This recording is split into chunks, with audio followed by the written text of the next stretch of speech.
ভাই মোমো হচ্ছে এক নাম্বারের ফালতু খাবার। কেন ফালতু খাবার আমি বলতেছি শুনেন। এটা খাইতে লাগে মাত্র 2 সেকেন্ড, কিন্তু বানাইতে লাগে সারাদিন।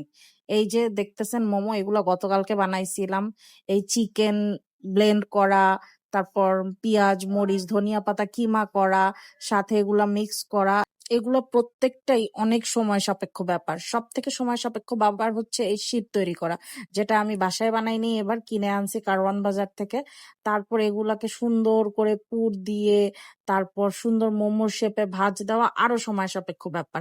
পুরো প্রসেসটা করতে অলমোস্ট 2 জনের 2 ঘন্টার মতো টাইম লাগে। তারপর স্টিম হইতে তো আলাদা টাইম লাগেই। এতে আপনি 100-200 মোমো যাই বানান না কেন, বাসায় যদি মোমো খোররা থাকে, তাহলে খাইতে 2 মিনিটও সময় লাগেন না। সি, আমরা গতকালকে 35টা মোমো বানাইছিলাম, কিন্তু বিশ্বাস করেন লাস্ট পর্যন্ত আব্বুর জন্য রাখতে পারিনি, সবাই এমন খাওয়া খাইছি।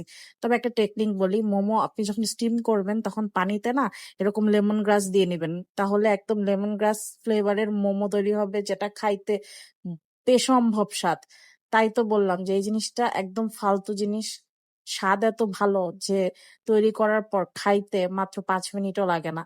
সো ইয়া, গতকালকের এই মোমোটা সুপার টেস্টি ছিল, যেটা চিলি অয়েলটা আমি ঘরে বানাইছিলাম। Lastly thanks for watching.